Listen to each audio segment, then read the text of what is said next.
আমি যে কাজটা করতাম, আমি আর আমার আগের স্ত্রী, আমরা একটা বলতাম আমাদের 2টা সন্তান থাকবে, ছেলে হলে নাম রাখবে সীমান্ত, মেয়ে হলে নাম রাখবে চিত্রলেখা। তা আমরা কল্প করি, এই দেখো এইখানে চিত্রলেখা আছে আকাশের উপরে, এখানে হচ্ছে সীমান্ত, এই দেখো সীমান্ত বেশি দুষ্টুমি করতেছে, সীমান্ত গালে কালে একদম তোমার মতো হয়েছে।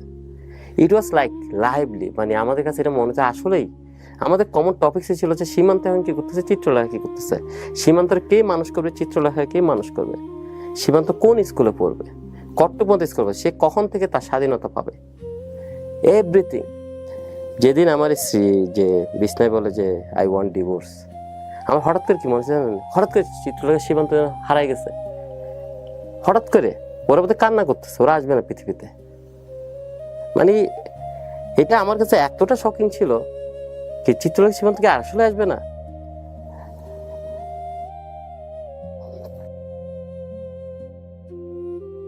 আসসালামু আলাইকুম প্রিয় দর্শক এবং শ্রোতা, আল্লাহ আপনাদের সবার মঙ্গল করুক, সর্বাবস্থায় মঙ্গল করুক, সেই শুভকামনা থাকছে।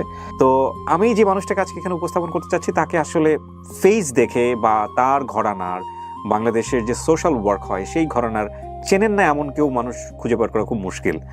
He has a beautiful story, যে গল্পটা বাংলাদেশের প্রত্যেকটা মানুষের জানা উচিত।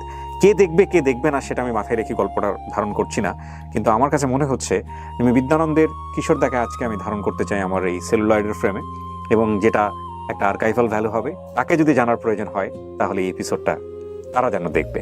আমি আপনাকে দাদা বলেই সম্বোধন করি, সেটা আমার জন্য খুব কমফোর্টেবল। হ্যাঁ, এবং কিশোর দা এটাই কি আপনার নাম, মানে নাকি অন্য কোনো নাম আছে, পুরো নাম? আমার নাম কিশোর কুমার দাস। কিশোর কুমার দাস। হ্যাঁ। বয়স কত এখন? বয়স 40 পার হয়ে 41 চলছে। আমি আপনি কিন্তু একেবারে কাছাকাছি। আমি আজকে শুধু শুনবো, কোনো লিমিটেশন নাই। ছোটবেলা থেকে যে কোনো কারণ হোক আমার ফিজিক্যাল কিছু লিমিটেশন ছিল, আমি হাঁটতে চলতে পারি, কানে শুনতে পারি, তবে হ্যাঁ, তবে আমার একটা যে প্রবলেমটা ছিল এটা খুবই এম্বারাসিং টাইপের, আমি বিছনায় করতাম। আচ্ছা, এটা কিন্তু সবাই করছে ছোটবেলা। আমারটা ইজ নট লাইক দ্যাট। আমি হচ্ছে ক্লাস 9 পর্যন্ত এভরি সিঙ্গেল ডে। সো এটার জন্য দেখা যেত আমার সাথে, আমরা তো খুব গরিব ঘরের মধ্যে বড় হয়েছি, একটা মাত্র খাট ছিল, আমরা 7 জন মেম্বার। সো দেখা যাচ্ছে কি 7 জনের মধ্যে একজন নিশ্চয়ই সবার ঘুম নষ্ট করবে, এটা চাই না। তো দেখা যায় কি আমাকে একাই শুতে হইতো, ফ্লোরিং করতে হইতো। আমাদের ঘরটা খুব ছোট ছিল, মানে 10 ফুট বাই 8 ফুট কিংবা 10 ফুট এরকমই ঘর। বাড়ি কোথায় ছিল? আমার জন্মস্থান কালুরঘাটে, চট্টগ্রামে। চট্টগ্রামের কালুরঘাট। বাবা কি করতেন? বাবা হচ্ছে 3য় শ্রেণীর এক কর্মচারী ছিল, সরকারি, মানে ফিল্ড লেভেলের একজন কর্মচারী। আচ্ছা, ভাই বোন কতজন? আমরা হচ্ছে 3 ভাই 2 বোন। তো সবাই মিলে ওই একটা রুমে থাকা? এই একটা রুমে থাকা। আর এছাড়া একটা প্রবলেম ছিল, এটাও আর একটা এম্বারাসিং, সেটা হচ্ছে আমার কান দিয়ে বিচ্ছি রকমের পড়তো। এইটাও আমার একদম ক্লাস 9 পর্যন্ত হয়। সো ফলে দেখা যায় কি আমি বাসায় একসাথে হইতে পারতাম না বিষয় এই প্রবলেমের জন্য, আর স্কুল একসাথে হইতে কেউ আমার সাথেই হাঁটতে চাইতো না, কারণ বিচ্ছি রকমের নোংরা গন্ধযুক্ত এক ছেলে। সো এই 2টা জিনিস আমাকে বাধ্য করছে একা চলতে। এবং এটা এরকম না যে ইটস লাইক নট অ্যাক্সিডেন্ট, এটা আমি বহন করছি।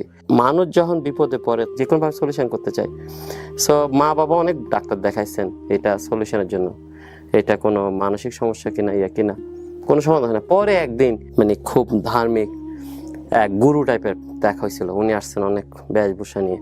সো সবাই গেছে, তো আমার প্রবলেম এটা নিয়ে গেছে মা। সো উনি একটা সলিউশন দিচ্ছিল, বলছে এটা করলে হবে, যে আমি যখন করবো ওর মধ্যে লবণ ছিটা এটা চাইটা খাইতে হবে। So that is the solution.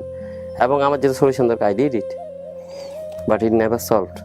আমি অনেকগুলো বিচ্ছিরি রকম সলিউশনের মধ্যে দিয়ে গেছি, তখন বুঝতে পারছি আপনার সমস্যা আরেকজনের কাছে এটা উপহাসেরও কি হইতে পারে। কারণ ওই ভদ্রলোক প্লিজ জানতেন এটা পুরোটা ভাওতাবাজি। ভাওতাবাজি করতেছে, কিন্তু সে এমনভাবে করতেছে জিনিসটা যে এটা আমার কাছে এরকম আছে, এরকম অনেক কিছুই আছে। তেমনি কানের পানি নিয়েও আমার এই ধরনের অভিজ্ঞতা আছে। তো দেখা যাচ্ছে আমার চাইল্ডহুডটা ছিল প্রচন্ড সাফারিং, একাকিত্বের। একই সাথে আমি লেখাপড় খুব বাজে ছিলাম। আমার ইংরেজি আমি শব্দে মানে বি ডি ই সি এগুলো সবগুলো লেটারগুলো আমার কাছে একই মনে হয়। সাধারণত 10 সাবজেক্টের মধ্যে 7-6 সাবজেক্ট ফেল করা ছাত্র। আমি গ্রামের স্কুলে বড় হয়েছি, তো গ্রামের স্কুলে দেখা যায় কি পড়া না পারলে প্রচুর মারধর করা হয়। আমার স্যার ছিলেন, ওনাকে নাস্তা করে খাওয়ালে উনি খুব খুশি হইতেন। এখন তো নাস্তা করে খাওয়া এটা মুখে বলতে পারেন না, উনি মাইর দিতেন। উনি পড়া দিতেন তাকে যার বাসায় নাস্তা করা দরকার, যখন পারতো না তখন মাইর দিত। ওইটার উত্তর হচ্ছে তোমার বাসায় আমার দাওয়াত দেওয়া হয় না। কিন্তু আমার বাসায় আমার ভাই বোনরা খুব মেধাবী ছিল, আমি বাদে বাকি 4 জনই খুবই মেধাবী ছিল, ফার্স্ট সেকেন্ড। সো মূলত ফার্স্টে ছিল আমার ভাই বোনরা স্কুলে, বড় স্কুলে। ফলে আমার বাসাতেই কালচার সাথে অভ্যস্ত না, বেশি 4 ভাই বোন থেকে কোনো ইয়ে আসে না। আমিও তো বলতে পারি না যে মা নাস্তা করানোর দরকার, নাইলে আমার মারবে। চাইল্ডহুডের এই স্কুলের এই রেগুলার মার খাওয়া, রেগুলার মার খাওয়া, এটা হচ্ছে আমি কয় ঘন্টা মার খাইছি এটা হচ্ছে ব্যাপার, বাট নট কোন দিন মার খাইছি। আমি হচ্ছে মার খাবো, আজকে 3 ঘন্টা মার খাইছি, কালকে 4 ঘন্টা মার খাইছি, ইটস লাইক এইটা। সো এটা একটা জিনিস ছিল, তো ভয়ঙ্করতম ট্রমা হয়ে যাওয়ার কথা। হ্যাঁ আমি ওইরকমই বড় হয়েছি। আমার কাছে মানুষ মানে ট্রমার একটা জিনিস, আমার কাছে এটা এখনো আছে, ইটস নট। আমি এখনো প্রথম মানুষ ভিড় এড়ায় চলি, সেজন্য আমি সাথে মানুষের সাথে কথা কম বলার চেষ্টা করি। গত 1 সপ্তাহ ধরে আমি সাথে খুব চুপচাপ থাকি, কোনো ঝামেলা হলে আমি আলটিমেট সরে যাই। সৃষ্টিকর্তা ডাকতাম, কারণ হচ্ছে আমার কাছে মনে হচ্ছে একমাত্র উনি সলিউশন করতে পারবেন। সো আমি বলছিলাম কি, আমাকে যে কোনো একটা সলভ করে দাও, হয় সলভ করা নাহলে কানে পানি পড়া, একটা হইলে আমি মিরাকল বিলিভ করি। এই দেখা গেছে কি আসলে ক্লাস 9-এর দিকে আমার এই এবং কানে পানি পড়া, এইটা দুইটাই মানে খুব অল্প সময়ের মধ্যে বন্ধ হয়। আচ্ছা। এবং আমি হঠাৎ করে কেন যে অঙ্ক বোঝা শুরু করলাম, যে ছেলে সারাজীবন অঙ্কে ফেল করে সে হঠাৎ করে অঙ্কে 95, 99, এবং আমি এখনো মতো অঙ্কে ভালো, আমি জানি না। ওয়াও। তখন তো ছিল অ্যাসিস্ট্যান্ট স্টার। হ্যাঁ। সো এমনকি এমন একটা পর্যায়ে আসলে যে আমি অ্যাসিস্ট্যান্ট করতে না পারলে একটা ট্রাইটা করি, মানে ইট ওয়াজ দ্যাট কনফিডেন্স। কারণ হচ্ছে হ্যাঁ এটা হচ্ছে তখন আমি অলরেডি রেজাল্ট খুবই ভালো, একটা বিশাল স্কুলের রোল নাম্বার 3 হয়ে গেছি। কোন স্কুলে পড়তেন? আমি হচ্ছে এল খান মোহরা স্কুল বলে, ওইটা তো বোধহয় তখন প্রায় 2-2.5 হাজার বাচ্চা ছিল, সেটা গ্রামের সবচেয়ে বড় স্কুল। কিন্তু কেন যেন অতিরিক্ত আত্মবিশ্বাস আমাকে আবার কি করে ফেলে দেয়। আমি বেশিও ওভার করতে গিয়ে দেখা যাচ্ছে কি আমি খুব সিলি মিস্টেক করি, ফলে ওই রেজাল্ট দেওয়ার পর আমি আবার ধাক্কা খাই। আমার মনে হয় যে না, এই লেখাপড়া আমার জন্য না। ধাক্কা খেলেন কেন? কি হলো রেজাল্ট? রেজাল্ট হচ্ছে কি স্টারের কাছাকাছি। তারপর মনে হলো যে আমার ভাল লাগে না। আমি বলছি না, আমার কাছে মনে হচ্ছে এটাতে ঠিক মতো মূল্যায়ন হয় না, তো লেখাপড়া আর করবো না। করার একটা কারণ ছিল ওই বছরই বাবা রিটায়ারমেন্টে যায়, তো বাসায় একটা আলোচনা হয় যে বাবার যেহেতু রিটায়ারমেন্টে গেছে, সরকারি তো খুব অল্প বেতন পাইতেন, জমা কিছু ছিল না, শুধু কিছু অবসরকালীন কিছু টাকা পাইছেন। তো বললো যেটা যে কোনো একজন যদি কর্মমুখী শিক্ষায় যায় কিংবা চাকরি করে তাহলে বাকিরা লেখাপড়া করতে পারে। তো আমার যেহেতু লেখাপড়ার ইচ্ছা নেই, আমি বলছি আচ্ছা ঠিক আছে, এটা আমি হবে, সমস্যা নেই। মানে আপনি কর্মমুখীর দিকে চলে যাবেন? আমি কর্মের দিকে চলে যাবো, আমার লেখাপড়া করার দরকার নেই। আমি ডিপ্লোমাতে চলে যাই, কারণ ওখানে মোটামুটি চাকরি নিশ্চিত। ডিপ্লোমা বলতে কি, যে ভোকেশনাল ট্রেনিং? যেগুলো ভোকেশনাল ট্রেনিং, এগ্রিকালচার। আচ্ছা। ওখানে যাওয়ার পর ওখানে হঠাৎ করে আমি আবার সারা বাংলাদেশের ওই কারিগরি বোর্ডের আন্ডারে one of the top materials হই, স্ট্যান্ডার্ড টাইপের। তো ওরা বলে যে এটা তো তোমার লেখাপড়া না, তুমি এখানে আসছো কেন, এটা হচ্ছে শুধুমাত্র যারা নর্মাল জেনারেল লাইনে পারে না তারা। তখন ওরা এখানে এক স্যার ছিলেন মিজান স্যার নামে, উনি বললো যে তুমি আবার কিসে পড়ো, ওই জেনারেল লাইনে পড়ো, ওইটাই তোমার জন্য পারো। আমি বলছি আমি পড়বো কেমনে। আর তখন আমি আসলে টিউশনি করতাম প্রচুর, মানে 7টা-8টা এরকম টিউশনি করতাম ডেইলি। কারণ তখন টিউশনি করতাম কত 100 টাকা দিত মাসে, ফ্যামিলিকে সাপোর্ট করার জন্য।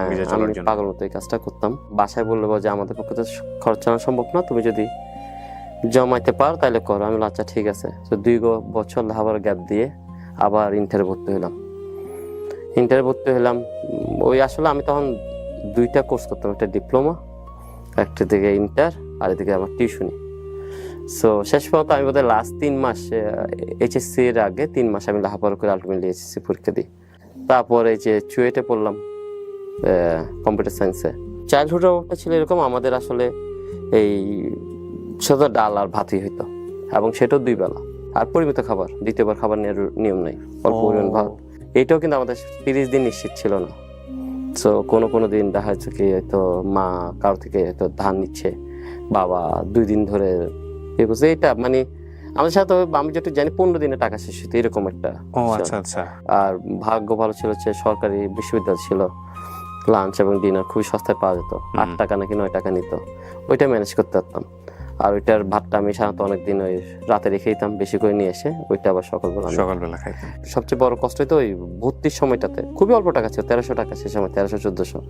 ওইটাকে আমার কাছে কোনদিন জমা থাকতো না। তখন আমি আমার এক বন্ধু ছিল নাফিজ চৌধুরী, ওর কাছে যাইতাম, টাকা লাগবে, ও বলে পারবে না। তো আমি বললাম না পারলে আর কি করা, ভর্তি আমার হবে না। পর ও লাস্ট পর্যায়ে যাচ্ছে তুই আয় আমি দিব, ও ওইভাবে করে আমার টাকা দিত। দেখা যাচ্ছে ওর ওখানে দোকানের সামনে দাঁড়ায় থাকতাম, হয়তো বসে থাকা অপেক্ষা করতাম। ওর যদি একটা মোবাইল বিক্রি হয়, ওর একটা মোবাইলের দোকান ছিল, তা আমি আসে হাই কাস্টমার যদি নিয়ে যায় আমি ওদের কিছু টাকা পাবো। দেখা যায় এরকম করে ঘন্টা পর ঘন্টা বসে থাকতাম। ও পরে দেখা যায় কি ম্যানেজ করে দিত। ওর টাকা কোনদিন আমি ফেরত দিতাম না, কারণ আমার একটা সময় প্ল্যান ছিল ফেরত দিব, তো যখন ফেরত দেওয়ার সময় হলো তখন মজা ফেরত না দেয় ফেলে আমি এখন টাকা ফেরত দিই, এখনো ফেরত দিইনি, দিব না। কিছু টাকা ফেরত দেওয়া যায় না বোধহয়। ওটার রেজাল্টও যেহেতু লাহাবার কম করতাম সে তো তত ভালো ছিল না, তবে লাস্ট 3 সেমিস্টার আমার কাছে মনে হলো যে আমার কে যেন একটা মাথায় বুদ্ধি ঢুকেছে, সিজিপিএ 3-এর নিচে হইলে তোমার তো ইন্টারভিউতে রাখবে না, তা না আমার তো মাথা খারাপ, সিজিপিএ 3.6 এর মতো পাইতে হবে এক একটার মধ্যে। তা আমার তখন আচ্ছা ঠিক আছে সব বন্ধ, টিউশন সব বন্ধ করে আমি আপ টু 3.7 পর্যন্ত পাইছি। আচ্ছা, সো আউট অফ 4। সো ওই সময় আবার আমি আমার কাছে লাভ হওয়ার জিনিসটা হচ্ছে খেলার মতো, যখন ইচ্ছা ভালো করি, যখন ইচ্ছা করি না। আর ইন জেনারেল আমার কাছে লাভ করার জিনিসটা তেমনটা এখনো মতো আকর্ষণ করে না। আমি এখনো মতো বইপত্র কম পড়ি, আমি ডকুমেন্টে দেখে প্রচুর, বাট পড়াটা আমার ততটা ইয়ে হয় না।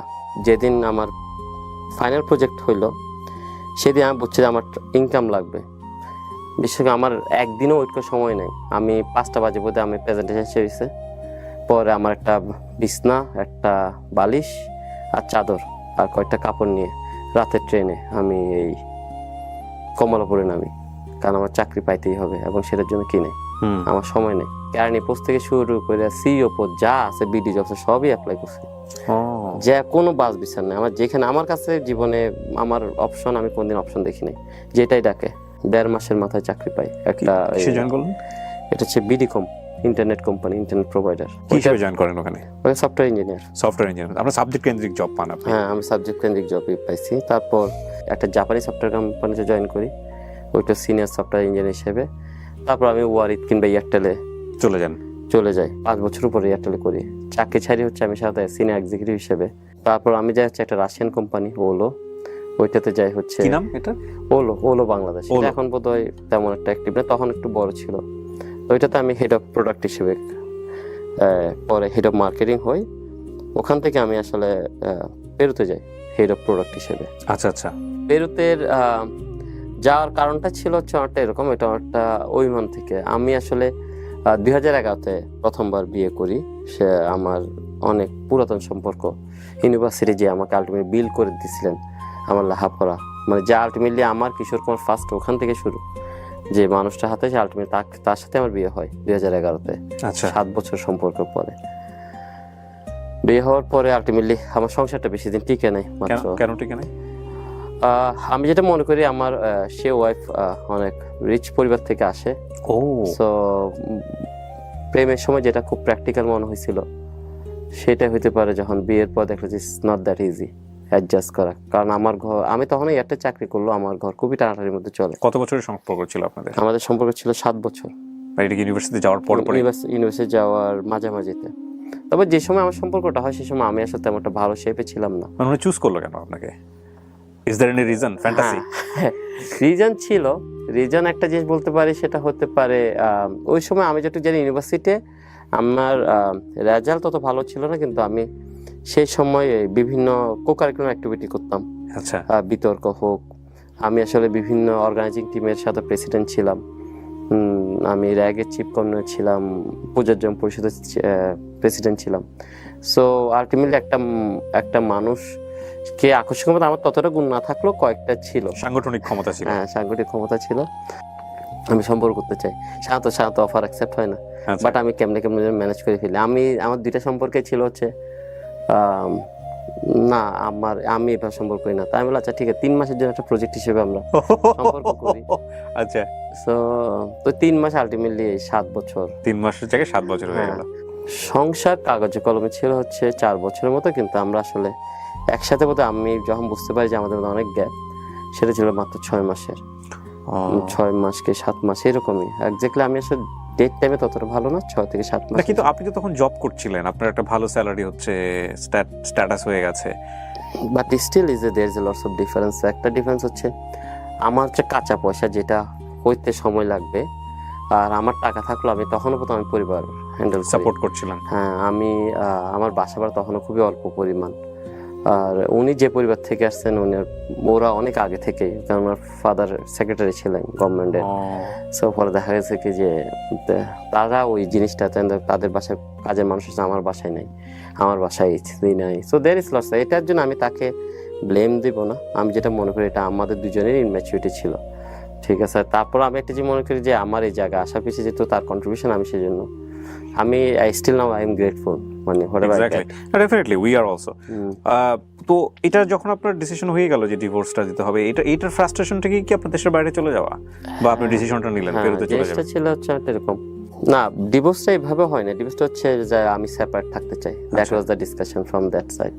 তখন আমার কাছে মনে হচ্ছে আমি যদি প্রথমে আমি আসলে ওই বাংলা সিনেমার মতো বিভিন্ন জায়গায় ঘুরাই টুরাই যদি কোনো মতো কনভিন্স করা যায়, ফলে আমি হাইস্ট ট্রাই করছিলাম দেশে করে।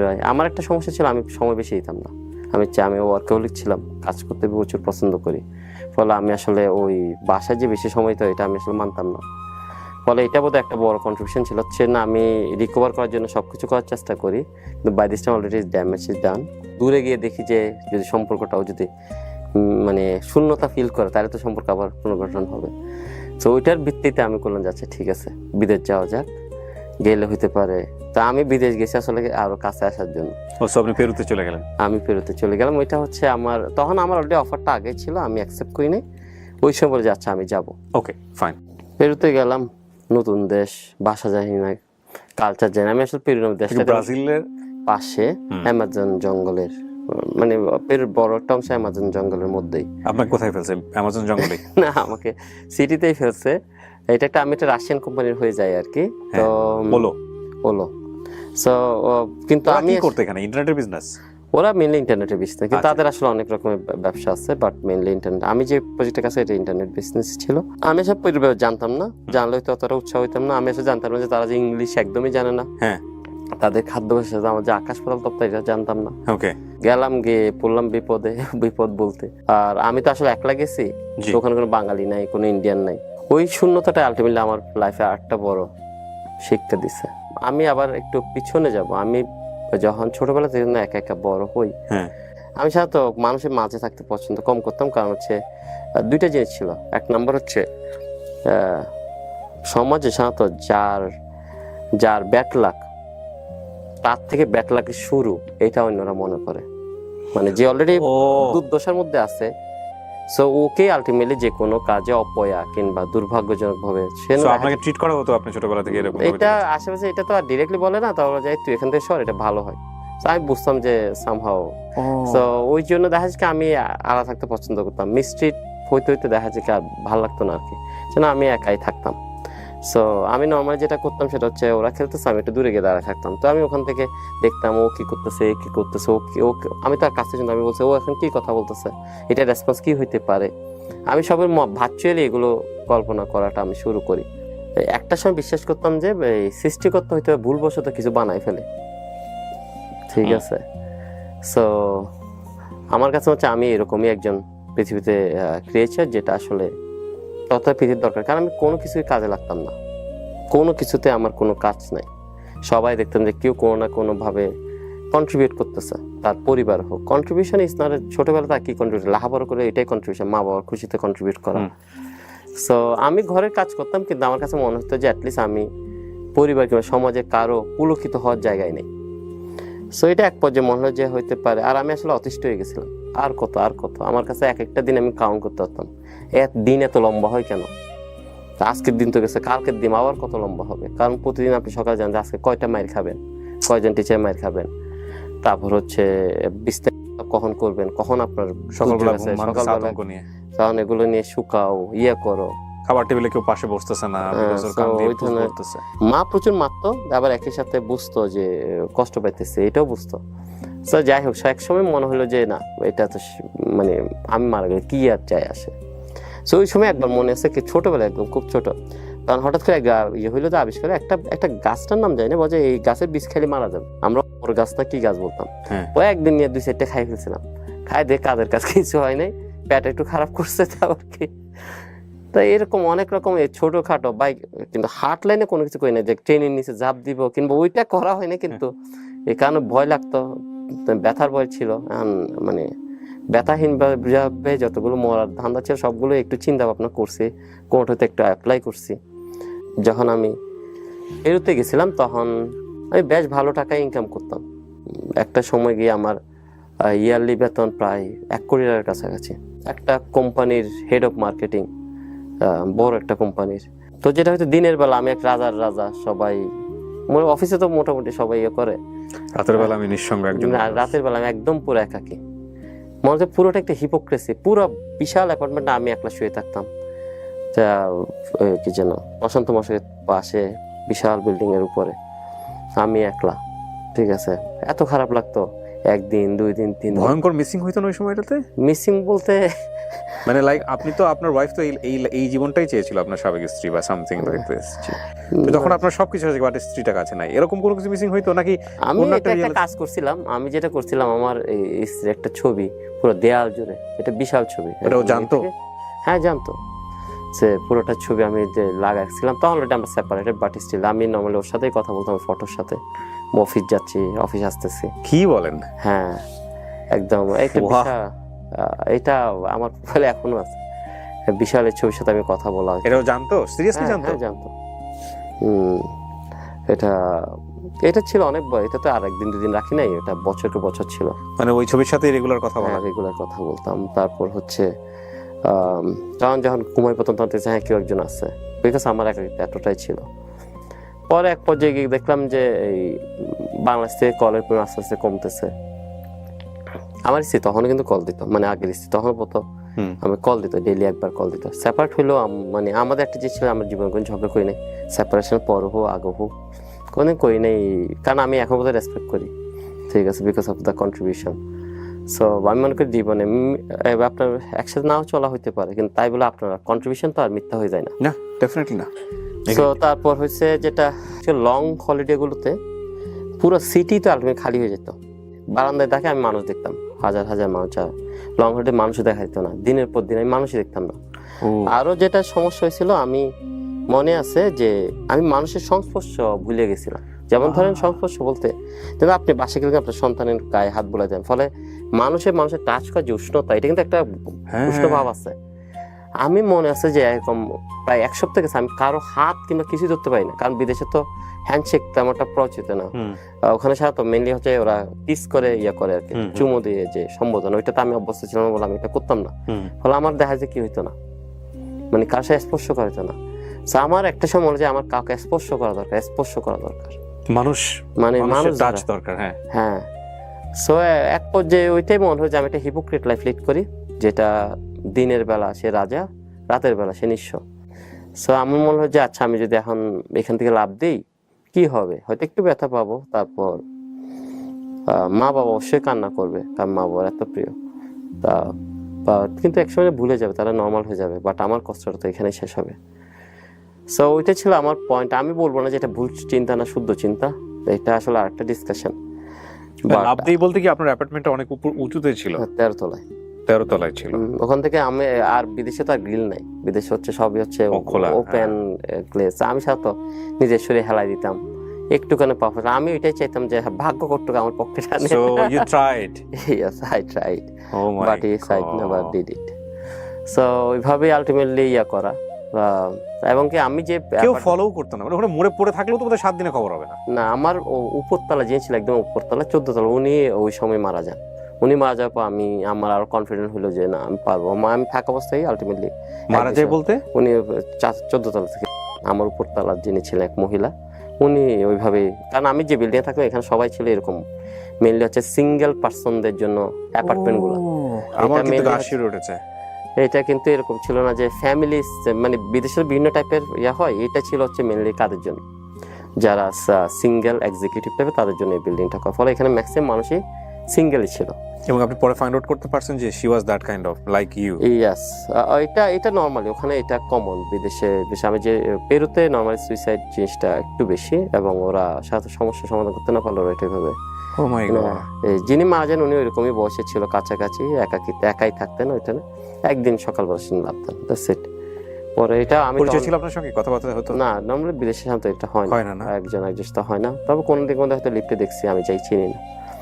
সো ওইটাই এইভাবেই। সো আমার কাছে এটা মনে হলো যে এটাই তো সমাধান। ওই সময়টাতে এই বিষয়গুলো কি কারোর সাথে শেয়ার করার মতো কেউ ছিল? লাইক আপনার ওয়াইফের কাছে বলতেছেন যে আমি এরকম একটা ফ্রাস্ট্রেশনের মধ্যে ছিল, আমরা হয়তো হাউমাউ করে কান্নাকাটি করে পুরো দুনিয়াকে জানাই দিতাম, ফেসবুকে লাইভ টাইপ করে। সময় ফেসবুকও তো নাই বোধহয় ওরকম। না, ফেসবুক ছিল, আমি ফেসবুকে তো অনেক আগে থেকে, কিন্তু আমি বলতাম না। না, কারণটা ছিল কারণ বাকিদের কাছে আমি তো সাকসেসফুল মানুষ, আমি তাদের সামনে কেমনে প্রকাশ করি যে আমি যে বিধ্বস্ত মানুষ। তেমনি মা বাবার কাছে আমি আমার যেটা একটা সিদ্ধান্ত ছিল, আমি মা বাবার বলবো না যে আমার সাথে সেপারেশন হয়েছে।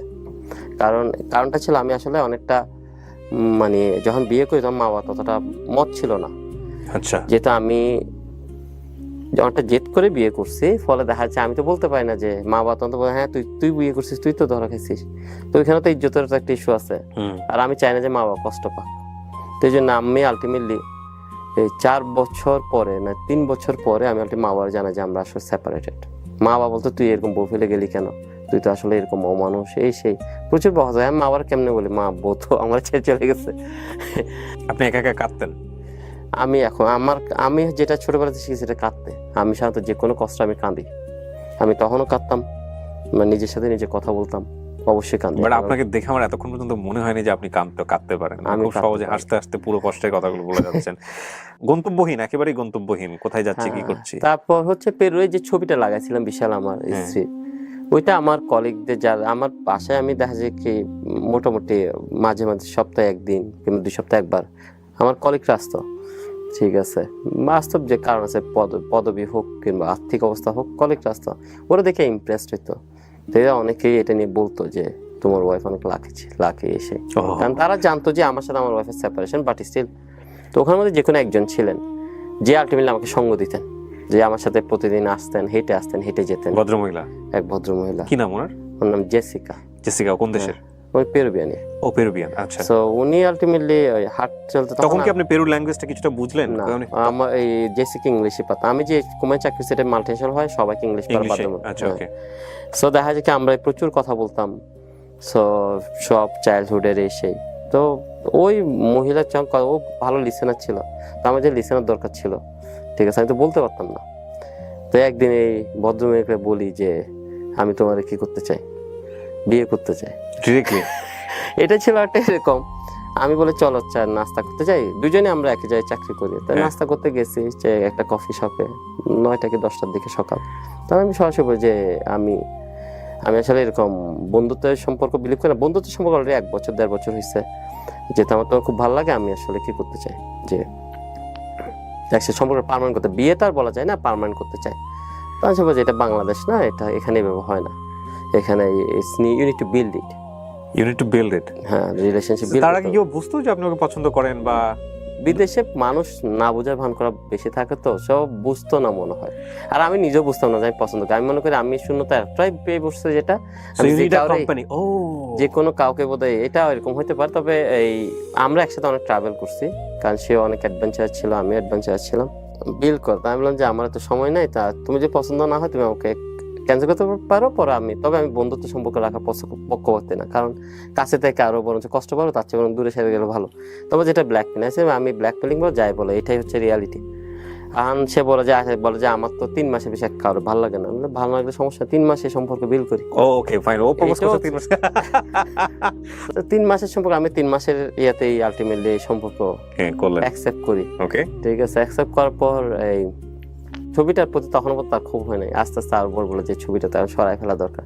পরে ছবিটা খুলে আমি আলটিমেটলি প্রশান্ত মহাসাগরে মাঝে গিয়ে ফেলে দিতে ভাষায় দিচ্ছি বলবো, কারণ হচ্ছে বাট স্টিল আমার কাছে এটা মিনিংফুল।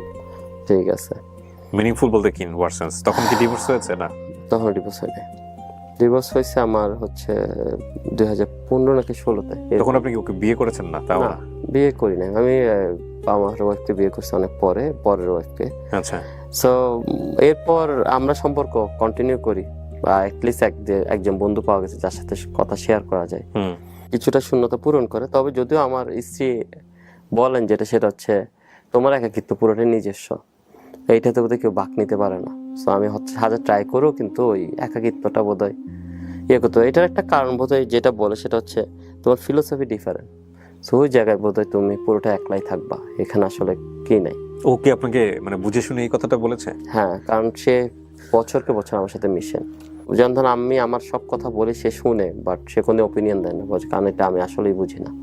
ও কালচারটা তো বুঝে না আলটিমেটলি, বাংলাদেশের কালচার, ওই কালচারটাও সে বুঝে না, কিছুই বোঝেন না। কেমনে যেন একসাথে থাকা হয়ে গেছে। কত বছর হলো আপনার একসাথে থাকছেন? ওর পর আসলে আমি 18তে আমি বলি যেটা আমি বাংলাদেশে যাব। ওর বিয়ের জন্য অনেক ইয়ে ছিল, তাগাদা ছিল। আমি বিয়ে করে আবার হ্যাঁ আমার আবার কম ছিল, যে কোনো কারণে হোক আমি দেশে আসি, সেও আসে, মাত্র 6 দিনের জন্য আসে বিয়ের জন্য। তারপর বাসায় আলটিমেটলি, বাসায় না আমি আড়ম্বর করে বিয়ে করি, ঠিক আছে। 2018 সালে। 2018 সালে সে বাংলাদেশি বউ হিসেবে সবকিছু যা নিয়ম কানুন আছে সব মেনে টেনেই আচ্ছা, বিয়ে করে যায়। তো ওর ফ্যামিলি থেকে কোনো ধরনের কোনো সেট ছিল না? গিয়েছিলেন ওর হ্যাঁ ফ্যামিলিতে আপনি? ছিল, অবশ্যই ছিল।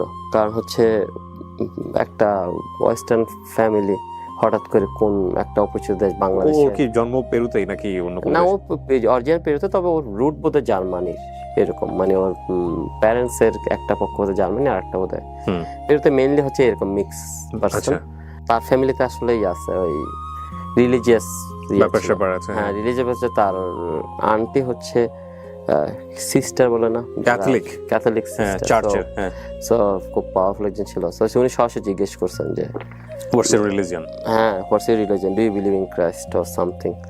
তাই বলছে না আমি বিশ্বাস, যেটা আমি আসলে এটা না, I have but different religion. হ্যাঁ আমি বলছি। তখন বলে যে আলটিমেটলি উনি বলছে তুমি তো আলটিমেটলি এই হিসাব আছে তুমি তো নরকে যাবা। তখন আমি বললাম যে আমি জানি না, আমি যতটুকু জানি আমি নিয়ম মানি, আমি যে নিয়মগুলো মানি এটা সব ধর্মের জন্য মোটামুটি সমান। আর তারপর যদি যেহেতু তার জন্মের প্রবলেমের জন্য এটা হয়, তাহলে আসলে আমি তো আয়তো আমার হাতে নাই, আমি এভাবে বলছি। বাট আমরা কেউ নিজের রিলিজন ত্যাগ করি নাই, আমিও ত্যাগ করি নাই, সেও ত্যাগ করে নাই। সে খ্রিস্টান, আপনি হিন্দুইজম? আমি হিন্দু, এবং আমরা কেউ যার যার পাসপোর্টে রেসপেক্ট করছে। আমিও পেরুভিয়ান পাসপোর্ট নিতে যাই না, সেও বাংলাদেশের পাসপোর্টে আনতে যায় না। So we maintain the same lifestyle but in একটা ছাদের নিচে। সো বিয়ে করলেন আপনারা? বিয়ে করলাম। বিয়ের পর এই তো সংসার। আমি পেরুতে চাকরি করার মাঝে আমি মোটামুটি যখন সবচেয়ে বোধহয় আমার ক্যারিয়ারের এই যাবতে সবচেয়ে যখন টপে পৌঁছাই, তখন আমি আলটিমেটলি এই কর্পোরেট কালচার আর হচ্ছে এই যে শহরের লাইফের প্রতি আমার বীতশ্রদ্ধা আসা শুরু হলো। কর্পোরেট কালচারের মেন সমস্যা হচ্ছে আমি যেটা শিখছি সেটা হচ্ছে লিগ্যালের মধ্যে থেকে আনইথিক্যাল প্র্যাকটিস করা। মানে এটা লিগ্যাল স্ট্রাকচারের মধ্যে আছে, অর্থাৎ আইনিভাবে শুদ্ধ, বাট এটা অনৈতিক। এখন আমি দেখলাম যে এটা আমি হয়তো আমার মতো করে বুঝবো, কিন্তু দর্শকদের বোঝার জন্য আপনি একটু সহজ করে বলতে পারেন কিনা? আমি বলি, সেটা হচ্ছে আমি একটা পর্যায়ে গিয়ে বুঝলাম যেটা সেটা হচ্ছে আমি নিয়ম নীতি মেনেই কিভাবে একটা মানুষের মিথ্যা ধারণা তৈরি করে কিভাবে বেশি টাকা বানানো যায়, সেটা বোধহয় আমি অনেক বেশি রপ্ত করি হচ্ছে আমার কর্পোরেট নিয়ম নীতি মেনেই কিভাবে সরকারকে ট্যাক্স ফাঁকি দিব। সহজ করে যদি বলি, নিয়ম নীতি মেনেই যেটা আসলে এটা অন্যায় সেটাকে একটা মোড়ক দিয়ে হোক, আইনের ফাঁক ফোকর গলিয়ে হোক, আইনের ফাঁক ফোকর দিয়ে কিভাবে একটা করা যায় এবং নিজেদের সুবিধা মতো একটা জায়ান্ট ফিগার করা যায় অর্থের। হ্যাঁ, সো ওইটা যখন আমি দেখলাম যেটা আমি এটা খুব ইজিলি, মানে আমার স্কিল সেট বোধ এটা ছিল, ফলে দেখা যাচ্ছে আমি খুব সহজে বোধ প্রতিষ্ঠানের প্রতি লাভজনক কিছু করতে পারি। ফলে দেখা যাচ্ছে প্রতিষ্ঠান আমার প্রচুর সম্পদ হলেও পরে গিয়ে দেখলাম যে আমি আলটিমেট যেটা করতেছি এটা হিপোক্রেসি। সো আমি ডিসাইড করলাম যে আমি কর্পোরেট লাইফ লিড করব এবং আমি কোন একটা কায়িক শ্রমের জীবন বাছাই নিব। তখন আপনার স্যালারি কত, আর্নিং কত পার ইয়ার? তখন ওই কোটির কাছাকাছি। আপনি মান্থলি কত পেতেন বাংলাদেশি টাকায়? বাংলাদেশ ওখানে তো আসে ট্যাক্সের বেশি আসে। আমার ওখানে ট্যাক্স ছিল 45%। মানে ট্যাক্স ছাড়া আপনি কত পেতেন? আমি বোধহয় 6 থেকে 7 লাখ টাকা। 6 থেকে 7 লাখ টাকা কত সালের দিকে? এটা ছিল 2016 সালের দিকে।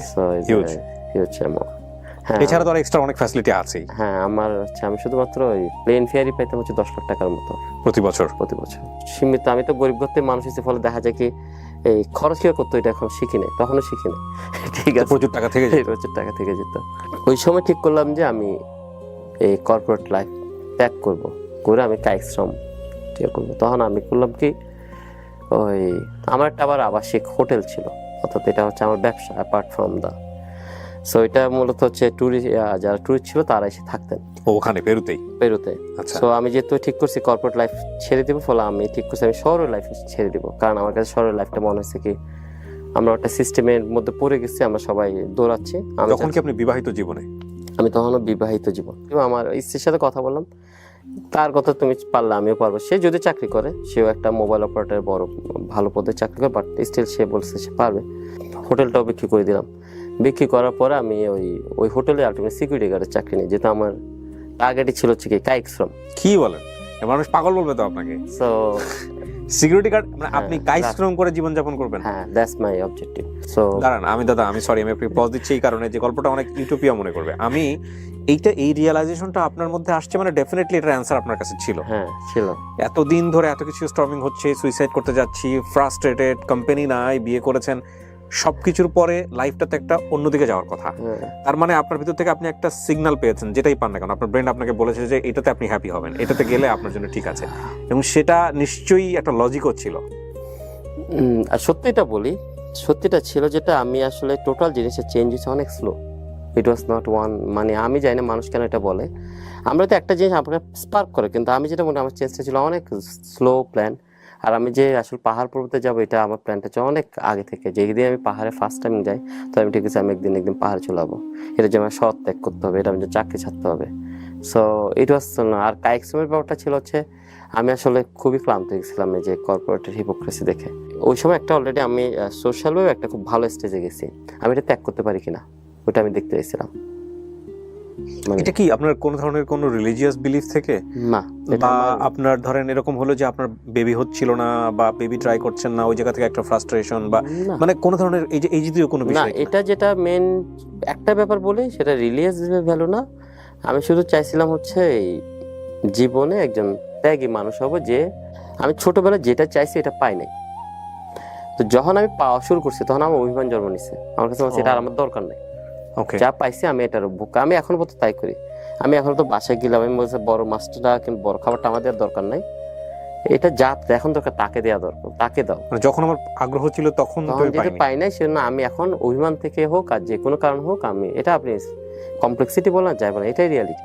একটা পর্যায়ে গেলাম তখন আমার কাছে হচ্ছে আমিও বোধহয় সবার মতো ফাঁদে পা দিয়েছি। আচ্ছা আমি সব ত্যাগ করতে পারবো, আমার ওই ক্যাপাসিটি আছে। সো বিশেষ করে তখন অলরেডি বিদ্যান্ত হয়ে গেছে, বিদ্যান্ত যেহেতু হয়েছে আমাকে এখন নিজেকে জয় করার একটা কি আছে। ওকে ফাইন, তাহলে বিদ্যানন্দ হয়ে গেছে, হয়ে যাওয়ার পরের গল্প এটা। হ্যাঁ হ্যাঁ, আপনি তাহলে একটু রিওয়াইন্ড করে পিছনে যান, আচ্ছা তাহলে আমাদের জন্য রিলেট করতে অনেক সহজ হয় বিষয়টা। এরপর হচ্ছে বিদ্যান্ত শুরু হয়েছে মূলত পেরুতে যাওয়ার 1 বছর পরে, বড় 1 বছর। তখন অলরেডি আমার ওই সুইসাইড করার প্যাটার্ন এই জিনিসগুলো দেখা যাচ্ছে। তখন আমার কাছে মনে হচ্ছে মরার আগে আমি ওই অ্যাটলিস্ট আমার টাকা পয়সার একটা কি করি। খুব বেশি টাকা পয়সা ছিল তা না, কিন্তু যা ছিল তা তো কিন্তু তখন একটা ভালো টাকা। সো করি ওইটার একটা ব্যবস্থা করে যাই। পাই নাই, চ্যানেল পাই যেখানে আমি টাকাটা দিতে পারি। এখন ছোটবেলাতে অনেকের ইচ্ছা ছিল আমি এন করবো ত্যান করবো, অনেক স্বপ্ন দেখে। তো আমারও যে আছে আমি করে দেখি। তো আমার ইচ্ছাটা ছিল হচ্ছে গ্রামের মধ্যে অনেকে করে না, ছোটখাটো স্কুল করে দেয় নিজের নামে, চ্যারিটি করলাম। হ্যাঁ হ্যাঁ, ওইটা অনেকটা হচ্ছে একটা নিজের গুরুত্ব এস্টাবলিশ করার মতো। ইটস নট অ্যাবাউট আসলে মন থেকে চ্যারিটি আসতেছে বলে এরকম না। সো এরকম একটা জিনিস আসলে করতে চাইছিলাম। সো আমি আমার বড় বোনকে অনুরোধ করি এবং সে আলটিমেটলি মূলত এটার উদ্যোগটা নেয়। আমি আলটিমেটলি চিন্তা ভাবনা আমার অর্থ হয়তো আমার ছিল, কিন্তু শ্রমটা মেনলি দিদি দেন। এক পর্যায়ে গিয়ে দেখলাম যেটা চ্যারিটিতেও কিন্তু কি আসে, লোভ আসে। লোভটা হয়তো আর্থিক না, বাট একদিন বিখ্যাত হইতে হবে, হাজার মানুষ আমার জানতে হবে। আমি যেটা করতেছি এটা তো আরেকজন না জানলে তাহলে এরকম চলে আসলো।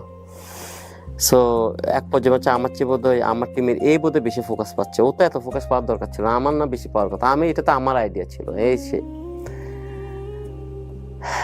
আস্তে আস্তে ঠিক করলাম যে না, আমি আবারও একই বৃত্তেই ঢুকতেছি, কারণ আমাদের ব্রেন সবাইরই একই রকম বিল করা হয়েছে স্কুল থেকে, unit to be the top.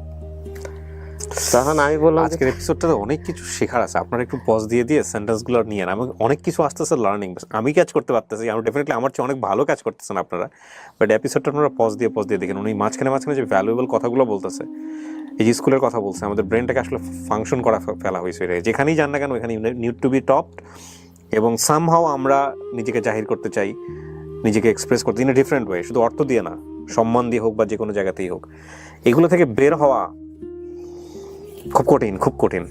Top হইতে হবে, হইতে হবে। তারপর আরেকটা জিনিসটা আরো বেশি হইলো যেটা, সেটা হচ্ছে মানুষ অ্যাপ্রিসিয়েট করছে, হ্যাঁ কিছু তো ভালো কাজ করতেছেন, কিছু তো আপনার ভালো, অনেক মন। কিন্তু আমি জানি তো আমি তো খুব সাধারণ মানুষ, আমি আসলে একটা প্রসেসের মধ্যে যাচ্ছি, বাট আমি খুবই সাধারণ। আমি এটা অনেকে আমাকে বলে আমি নাকি অমাইক, ইটস নট অমাইক। আমি উপরে ভগবান আছে তার শপথ নিয়ে বলছি, আমার লোভ খুব সবই ছিল। প্রথম বছর যখন টাকাতে দেখছিলাম না, আমার মন মনে টাই না কেউ ছিঁড়ে ফেলতেছে, এই টাকাটা না দিলেও হয় না, টাকা না দিয়ে করা যায় না। এখনো মনে আছে, যেটা হচ্ছে সাংবাদিক শুনে আমার নাম কয়বার উচ্চারণ করছে, এটাও খেয়াল ছিল? এটাও মতো মানে মাথায় কাজ করতো না তা না, যে আমার ভলান্টিয়ার যখন বলছে সে আমার কথা বলছিল কেন, আমি তো তখন আমি বিদেশে দেখলাম যে মিষ্টির সঙ্গে ভালো লাগে, যেটা আমরা তেলবাজি বলি, এটাও ভালো লাগতেছিল। এক পর্যায়ে গিয়ে দেখলাম যে আমি আবারও একই বৃত্তে ঢুকতেছে, তখন ঠিক হলো যে আচ্ছা ঠিক আছে, আমাকে সব ত্যাগ করতে হবে, আমি এটা পারি কিনা।